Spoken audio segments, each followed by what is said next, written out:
Welcome on live stream. So if we want to get started. Okay. All right. Welcome everybody.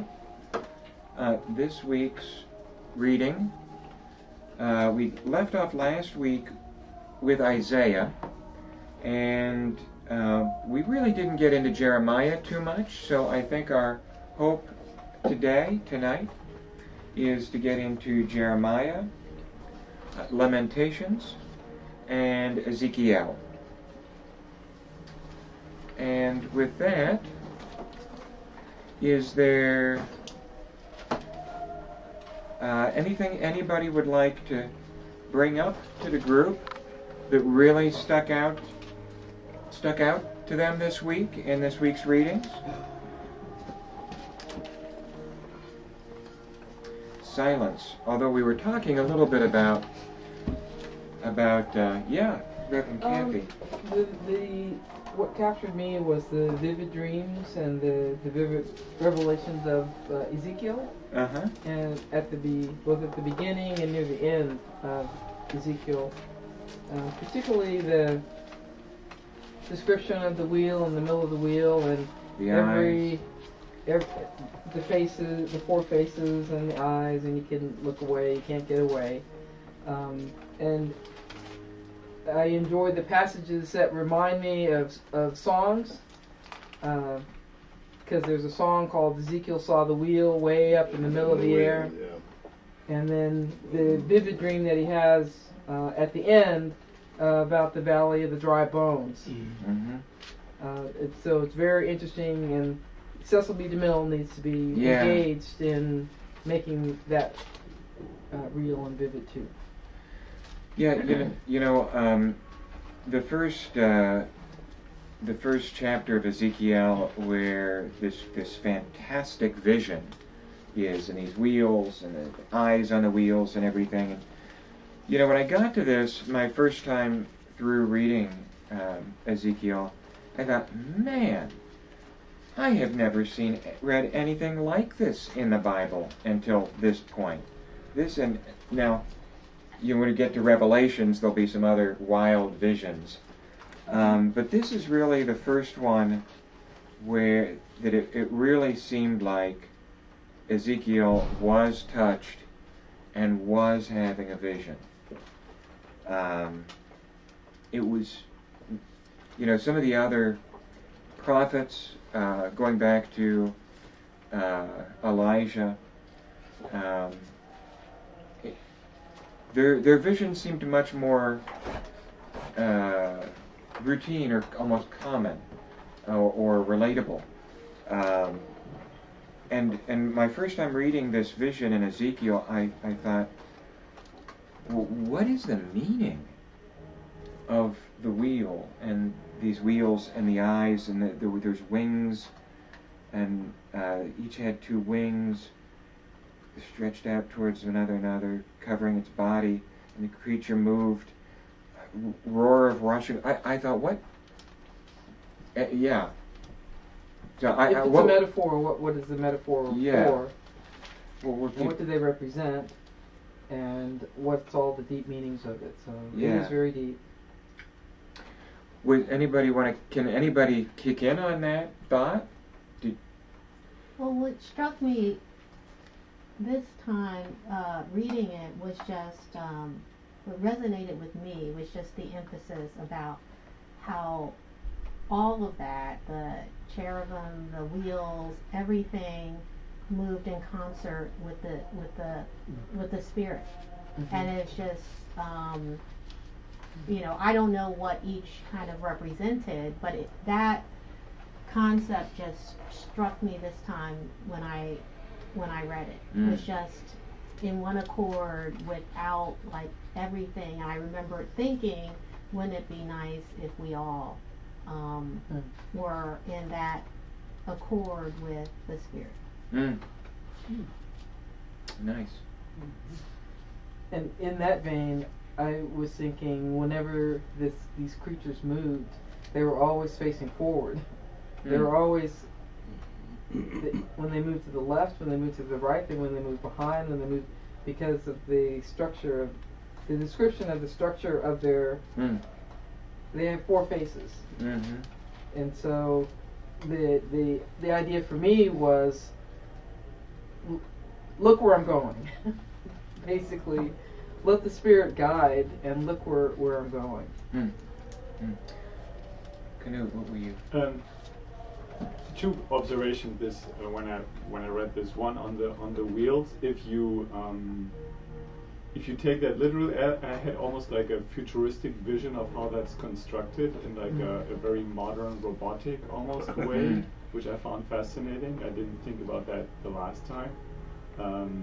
So it seems old, but it's very modern, almost for us, even thousands of years later. And the other thing that struck me this time is how much he personally suffered for the visions that he had. I mean, for a year long laying on your side and eating that way, to make a point, so to speak, to the people of Israel, and then also, sacrificing his wife, somebody that's very dear to him, as a metaphor, but literally sacrificing. So I found that very harsh for somebody who's privileged to have a vision. Comes with a huge price tag, and and still keeping the trust and telling the truth for years. I found that amazing, striking.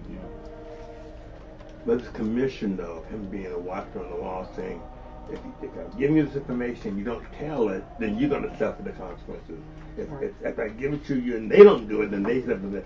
And that's interesting when I got, cause as you start the transition, because before, Testament they're talking about the sins of the father would fall the 3rd and 4th generation on the kids. Then all of a sudden there's a transition that you're going to suffer for your own sin. The children will suffer from their sin. All that stuff broke. And I realized that the transition that occurs earlier, that falling to the 3rd or the 4th and 10th generations, has just changed. And then all of a sudden, you're responsible for your own sins. They're responsible for their own sin. No longer is it going to be carried on to their children's children, and I forgot about the transition of that. Joanna, you look like you were going to say something.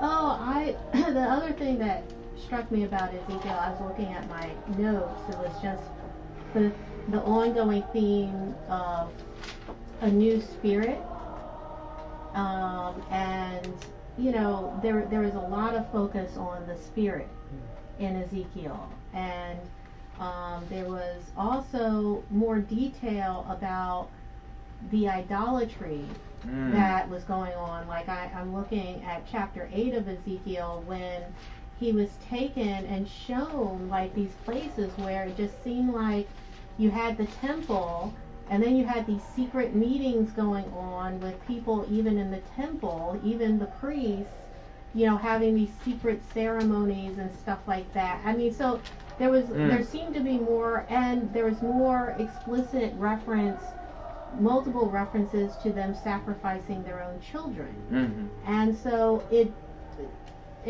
just gave some more information about the fact that it wasn't just them putting an idol up here or there, but these sort of secret practices that they were doing, even in the temple, and even their leadership that was doing the added details as to the extent of how far the idolatry had gone. Because the idolatry, each of the idols required certain things. I remember that one of the things that Jehovah wanted the children of Israel to do was to destroy the Molech. Because Molech was the one that began to have children sacrifice. He wanted them to destroy Molech completely, and not to use their guidance as something they would take on, but becoming the children. But, Ezekiel reinforced for me, all of these old prophets were, the problem and the downfall of Judah it's consistent. All these old prophets, stop worshiping those other gods and those idols. Let me go. Tim, I know you're on the line. Has anybody else joined us, either here or on live stream? Tim, just you tonight? I guess so. Okay. All right. Wanted to get your input on all of this. So for me, 2 points coming up in Ezekiel that kind of resonated. Following along a bit with what was Hey, said Tim? was number Tim? one. Tim? Can you get closer to the phone? How am I doing now? Is it better? That's better. Yeah. Yes. So 2 different points. Number one, I appreciated the concept of the watchman that appears in chapter 3. This idea that Ezekiel had responsibility for sharing God's word, and there would be consequences if he did this. So there's this shared destiny that I think I picked up for the first time in dealing with the prophet. The second point that I really appreciated was the concept of forgiveness. The idea, I think it's in chapter 18, verse 21, that, if you may have made a lot of mistakes in your life, but then turn to good, you will be forgiven. And I think that this is the first time that I recall reading that up until this point in the Old Testament. Yeah. And he will not die. In that same verse, which also caught my eye, which talks to everlasting life. And the concept of the responsibility of the prophets,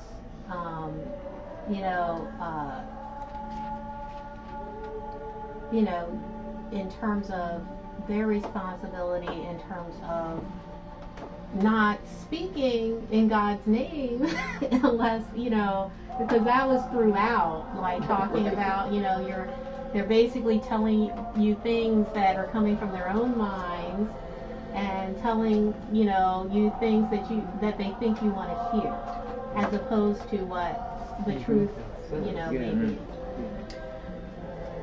Yeah, I don't want to close this door because it messes with the reception of the... That chapter 18 then ends with the words repent and live, and I think that, to me it was almost a foreshadowing or a bridge into the New Testament. There was also references, they're throughout, like the discussions about Sodom and Gomorrah. And there was references, but I thought that the most explicit reference in terms of the sin of Sodom was in Ezekiel, I guess this is 16 starting at verse 49. Now this was the sin of your sister Sodom. She and her daughters were arrogant, overfed and unconcerned. They did not help the poor and needy. They were haughty and did detestable things before me. So, it just seems like there was nothing necessarily, there was nothing referenced Sodom's. It seemed to be more with regards to just them being inhospitable.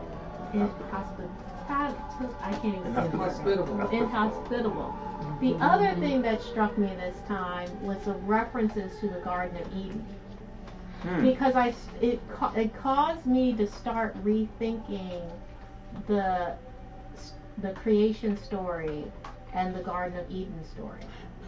In some texts. In what way? Yeah, tell us more. Say more. What do you mean? It caused me to start thinking whether the Garden of Eden story was actually a real place, or whether it was a representation of what was once almost a perfect world. And that, because it talked about Egypt in particular being the tallest tree in the garden, and it almost talked about these different nations, and that's what really surprised me, because it talked about these nations as almost having a pre-existing relationship with God. And it talked about that, like, then it described Egypt as one of the trees in the Garden of Eden. And so it started me thinking more about whether the two creation stories in Genesis is that, you know, the one is the broader creation, which represented perhaps the garden, and then the one specifically with Adam and Eve then circling in on the one particular tree, so to speak, and that is Israel. But I hadn't thought it all through. But that's what I started thinking with these references to the garden, and references, and clearly some relationship that we're not privy to between God and some of these other nations. In some places, in some teachings, it talked about, this is the scripture they use about the pre-Adam world, pre-Eden world, in which the earth was part of the domains of the angels, and this is sometimes they talk about fallen, and but this is talking about Lucifer. Because he was given the property of the earth, and then basically the curse came. And this is one of the scriptures they use in that kind of type of teaching, which is interesting. And then go back and talk about, as you were saying, the pre-Adamic world, that there was a world that was before the one with Adam and Eve was in. And so this is one of the scriptures being used in that teaching. Yeah, there's a lot going on in Ezekiel. One of the things that struck me was the author's style. He seems to start many sections with "Son of Man, Son of Man," almost like, and it's and that repetitive style is a theme that we've talked about before, but I don't. This author's style seemed to me to be more unique compared to some of the other prophets. Obviously, in more ways than one. I couldn't. Every time Ezekiel says "Son of Man," so it's just throughout. I heard my roommate calling my dog, and he called it "little girl." No, little girl. And I heard Ezekiel saying "Son of Man." Son of Man. And sure enough, again and again, prophecy against Edom, a prophecy against Ammon, and a prophecy, a lament for Tyre, and he ends by saying, all of these people, the Canaanites, and the Philistines, and the Assyrians that have wronged Israel, that prostituted herself like a prostitute, and that crazy story with the two sisters. Yeah, definitely. Well, actually, Israel was worse than a prostitute, because it was interesting, because like, at least a prostitute actually gets paid, but the ancient Israelites, it was sort of like, to me, all of that was bemoaning. All of that symbolism to me was a bemoaning of the failed alliances, the failed politics of Judah, in failing, because as a smaller kingdom sandwiched between whatever is Nebuchadnezzar's Babylon, Assyria, and Egypt, they did not very skillfully play off these alliances that they had, and Ezekiel apparently thought that it was quite a prostitution of the tribe to behave in the manner that they did. I mean, I took that in a political sense. But the one thing I've got to say for Ezekiel is, you know, he's got a curse on Edom and a curse on Moab and a curse on Tyre and the Philistines.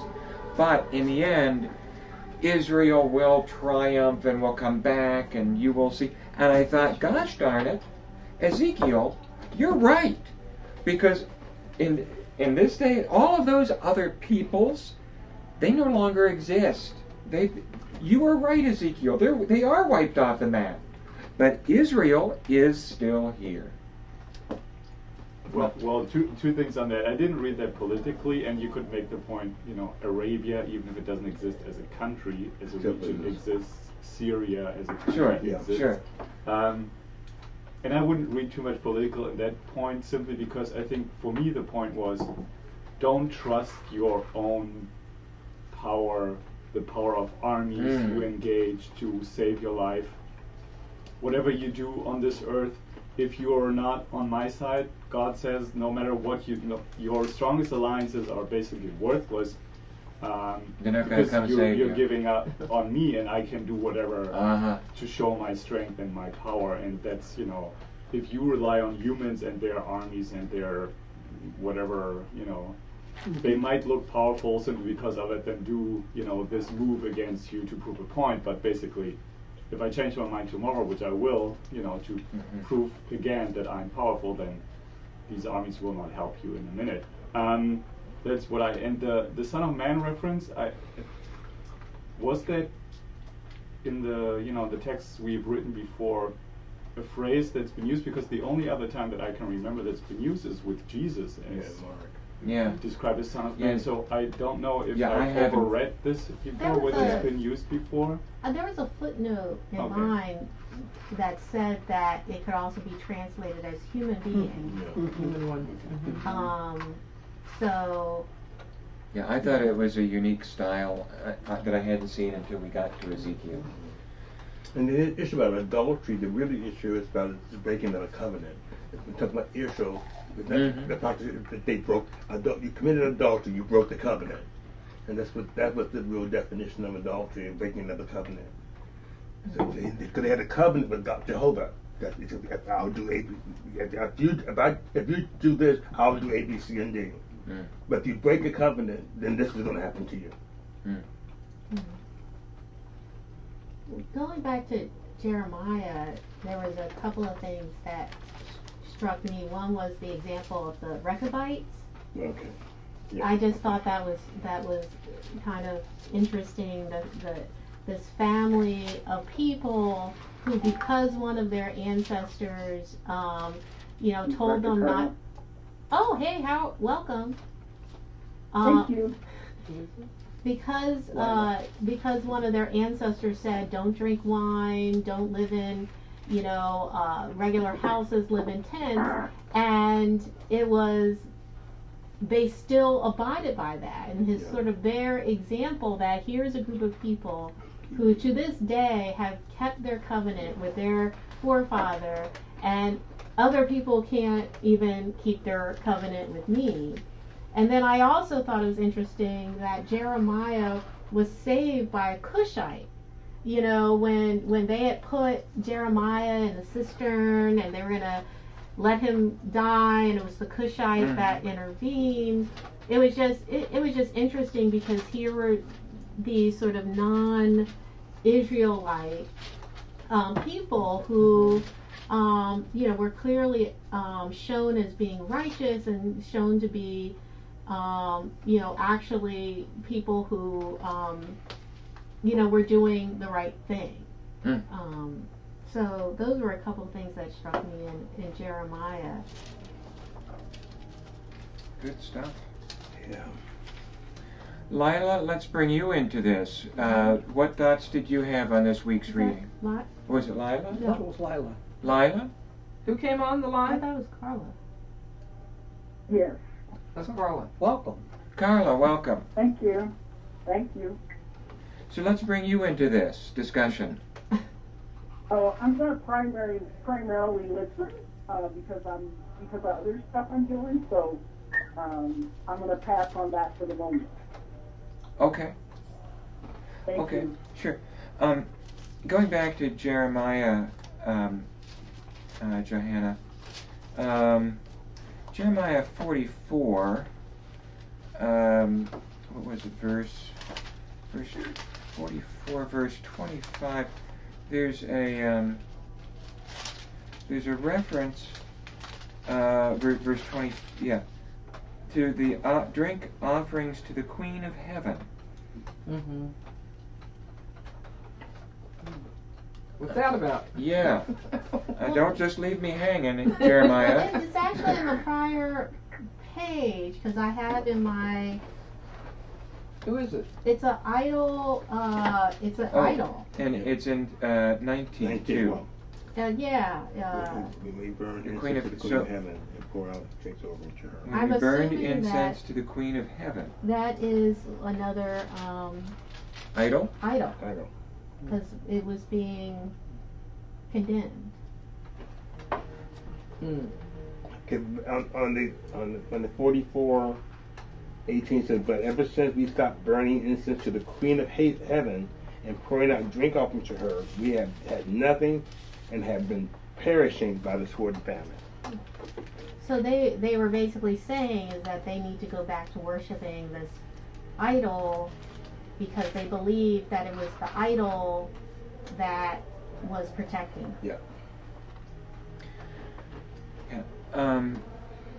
Also in Jeremiah 52, did it strike anybody that, if I'm reading this right, verses 1 through 3, that King Zedekiah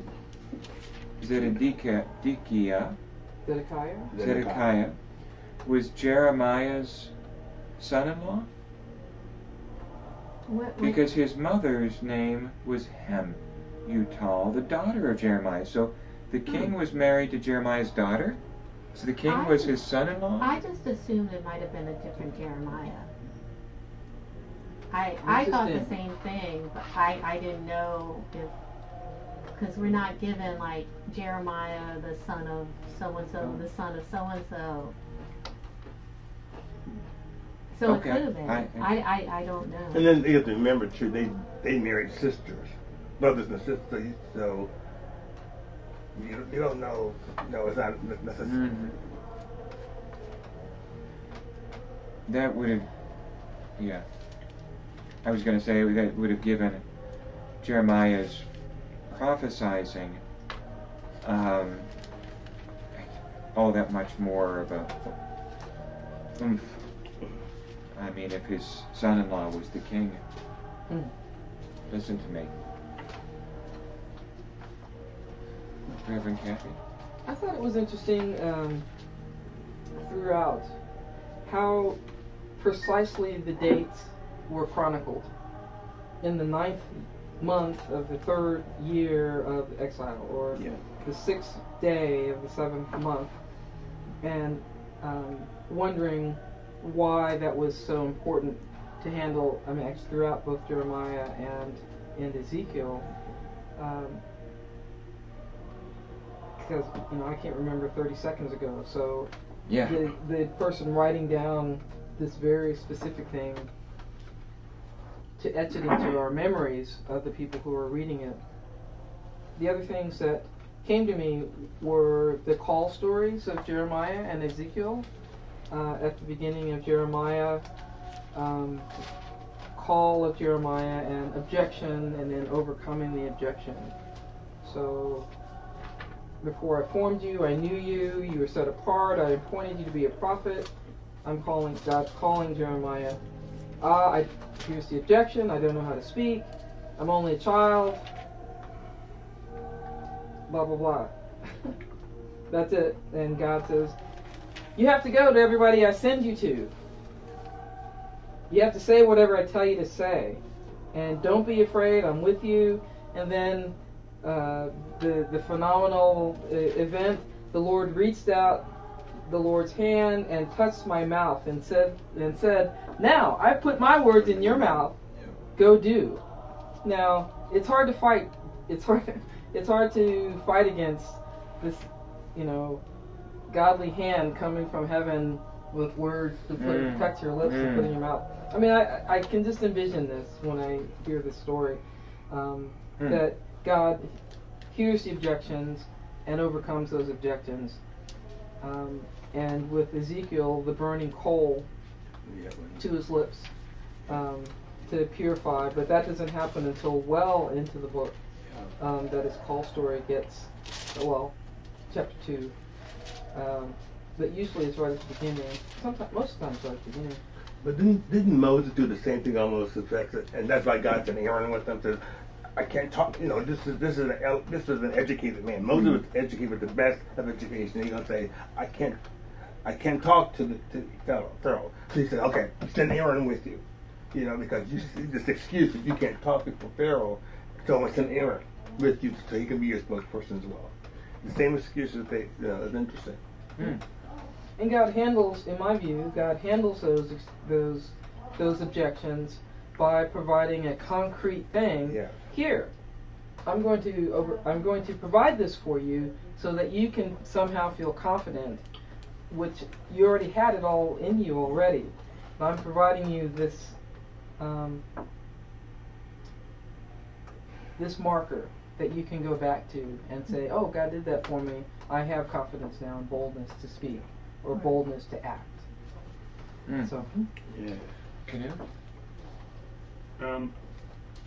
I was stumbling about something where God shows the prophets a vision, and then God asked them, "What do you see?"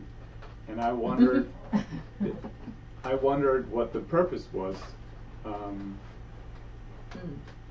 Is it a reassurance? Is it a part of free will? You can still say, that's what I see or what I perceive, kind of in my human limit perception. Is it kind of a test? Is it, if you see that metaphor, maybe other people will understand it as well. But if you don't see that, maybe I have to come up with something else. I wasn't sure what the purpose of that question was. That's a good and what God would have done if the prophet would have answered something else. I don't see anything. I'm not seeing what you're seeing. It sounds like someone was trying to... Yeah, somebody on the line wanted to chime in? Have an answer to Knut's question? I guess I thought Okay. Maybe it's to have them remember it better. Make sure they saw what God wanted them to see. Maybe it was a clarification, discerning a spirit, whatever. What are you seeing? The kind of communication strategy of feedback. So you say something. So what I hear you saying is, or what I'm hearing is, or what I'm seeing is, to direct me. So what did you hear me say? But that was a weird for Jeremiah. That actually God really did what he did. That God was really showing him stuff. I mean, it could have been a situation where it was self-assurance for Jeremiah that he really was spoken for God, because this is what God was showing me, and this is what he said. So it's like, Lord, prove this to me. How am I going to know what's going on here? That makes more sense to me than God reassuring himself. I think that makes more sense like the prophet reassuring himself. Actually, that's what I see, what God tells me what I'm supposed to see, and that's actually it. Thank you. I think we would be remiss not to highlight the references to sort of things like the one shepherd, the righteous branch, the line David being on the throne forever, and what I believe is foreshadowing to the New Testament. Yeah.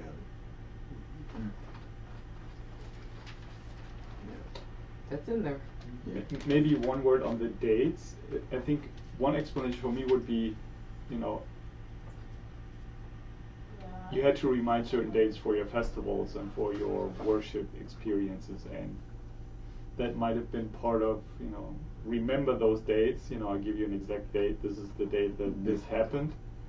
If you want to go back to that, remember this day. Like a calendar. It's like that calendar. Not so much for us, who read that much later, and for us it doesn't really matter whether it was a Tuesday or Wednesday. But you know. But those who were in exile or those who were in the situation like that. I noticed though, some of them, or at least one, was out of order. Like, and I that's what I couldn't understand, because I was reading, you know, because you would read, you know. You would. I was reading. No, because like when it came to the you know 10th month or what, you know, I was kind of, you know, okay, and then it just caught me. I'm like, wait a second, this says the 10th month. Didn't I just read somewhere on the 12th, you know? And then I look back, I'm like, yeah, like what, like. I don't know whether it was intentional or whether, I don't know, but it didn't seem like, you know, there were, I had caught at least one place where it seemed to be not in chronological order. Dr. Darrell? I'm just saying, part of it is the space of time, and they work at chronology. And there's certainly, I think, like Canute said, I think there were certain events that they wanted to permeate them. So it was not necessarily in order. It was just the fact that this happened in this day. It was not a chronology. That's my opinion. It's not a chronology. I'm not sure. But with the significant times, I think they were just marked, like you were saying, Pastor Kathy. They were marking certain days. It was important. This day, this happened this day, and this happened that day. You know. Tim, we haven't heard from you for a while. What are your thoughts on this discussion? Yeah. Yeah, I mean, the only thing that I guess I would add that may be a bit off topic is I really appreciated God's wisdom in Ezekiel 46:9 in talking about sort of the new temple. The idea that people enter the north gate, exit the south, and the south gate, exit the north, which is a great sort of organizational behavior way too of get people to interact more. So I thought that was kind of prescient. Which he entered. Go out the opposite gate. The prince is to be among them. When they go in and out. When they go in and out. Nothing like repeating to make the point. Repetition is the essence of learning. They go in. Yeah. And thank you for highlighting that. And I think in 43 is another example of the detail of some of the things that the Israelites were doing. Like it's the first reference I saw about it. Seems like they were putting monuments to like their kings and stuff in the temple as well. So it seemed like they were kind of cluttering the temple. It was like with idols, you know, monuments and memorials, and instead of kind of the focus of the temple being on, you know, worshiping God. Very good. So I think we've pretty much covered Jeremiah and Ezekiel. I did not want to ignore Lamentations.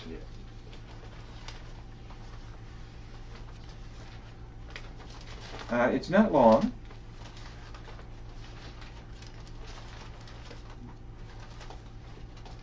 But I thought well, first of all, I thought its placement was appropriate.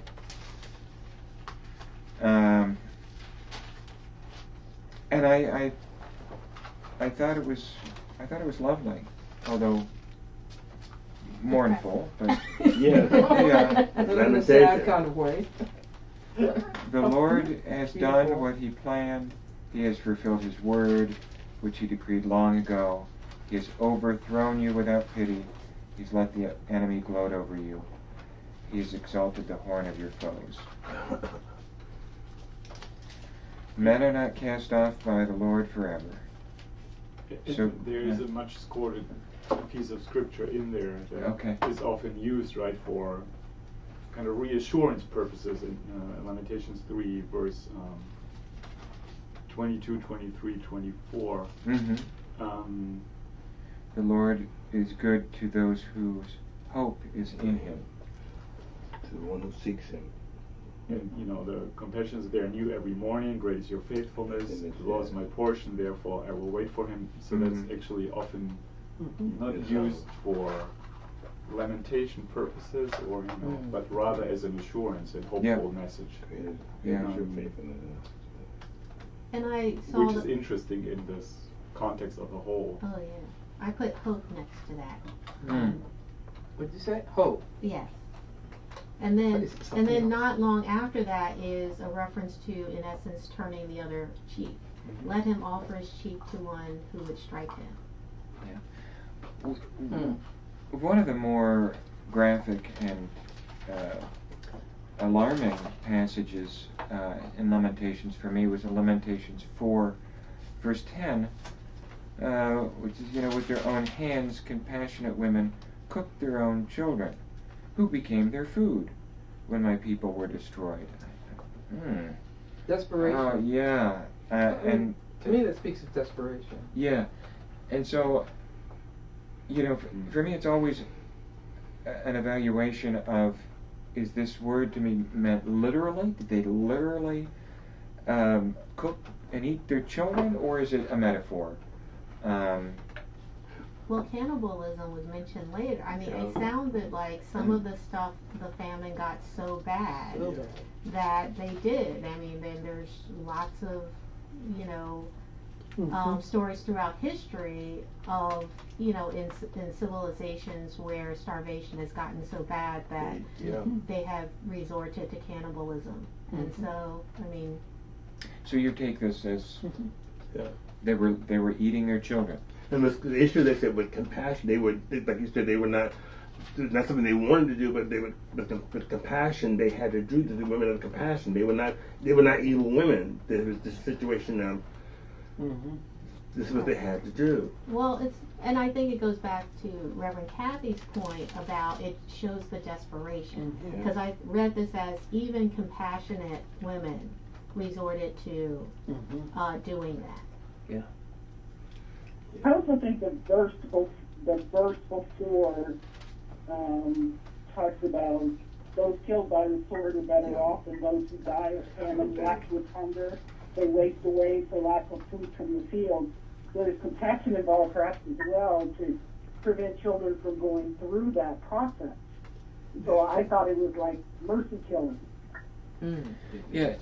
I'm thinking back to what happened at Masada when Rome came in the second time and destroyed the temple, and the group of zealots held out in Masada. Didn't they eventually? Do you know the story of Masada? I don't know it well. Yeah. But I think something similar. Something similar happened. They point being, they preferred to die by the sword than to hand themselves over to the uncircumcised.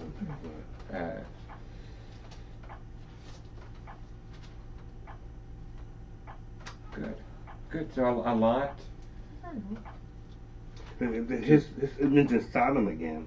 In chapter 4, verse 3, it says, "The punishment of my people is greater than that of Sodom, which was overthrown in a moment without a hand to turn to help her." And in looking at Lamentations, I wanted to think about the Psalm of Lament. And thank you. Wanted to think about that cycle of a Psalm of Lament. It's a set pattern of expressing to the Lord, pouring out your soul, woe, and then having hopefulness at the end. But yet will I trust in the Lord. But yet will I praise the Lord. Yet will I, and have this hopefulness at the end. And when Lamentations seemed to me to be that hopefulness was very long in coming. At least it seemed to me, if at all, that I didn't. It was still the calling and the crying out, yet not the convincing. God was going to save me, and yet God will heal me from the hurt. That kind of thing is not what I saw in the Lamentations, like I wanted to from the Psalms of Lament.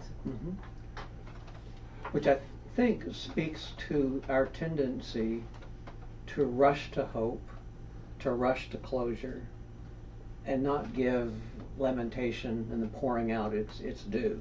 So I actually think that Lamentations is a good corrective to much of the way that we tend to think today.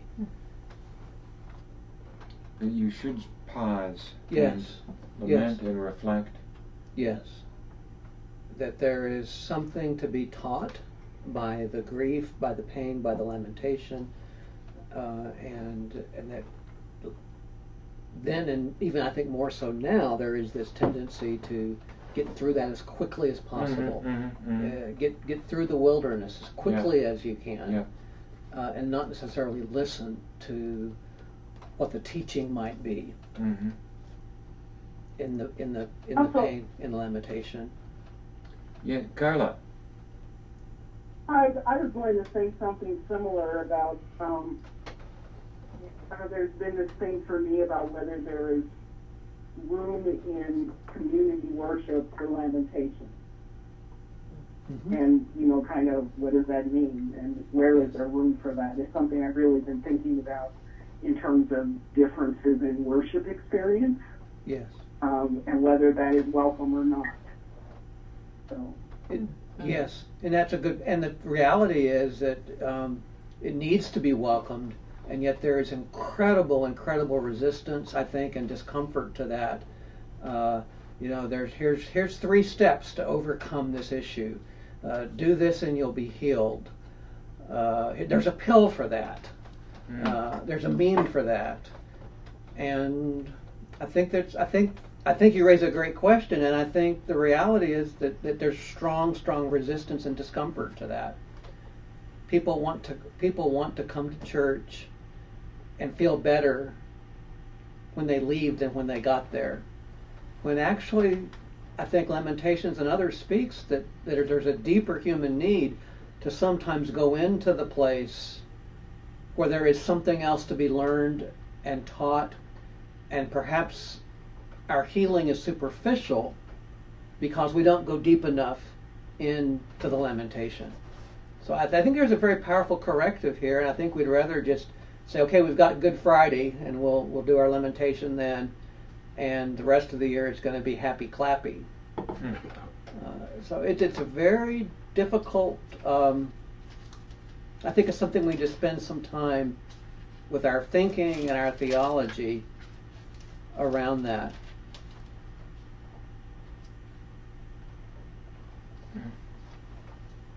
Thank you. Good stuff. All right. So, if there isn't anything else,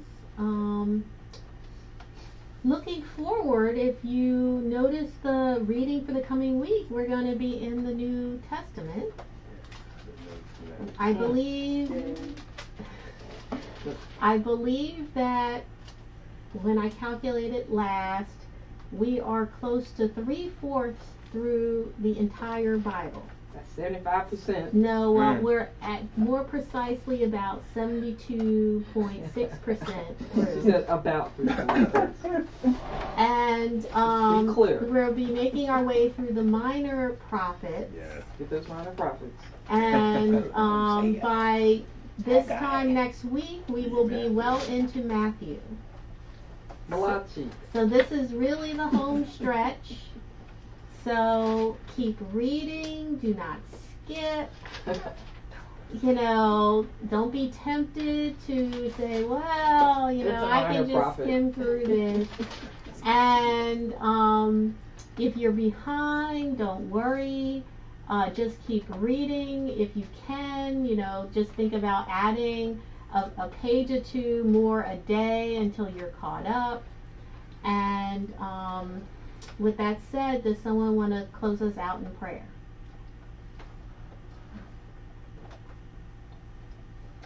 Dear Heavenly Father, we thank you, Mother, Father God, for your goodness and for your mercy.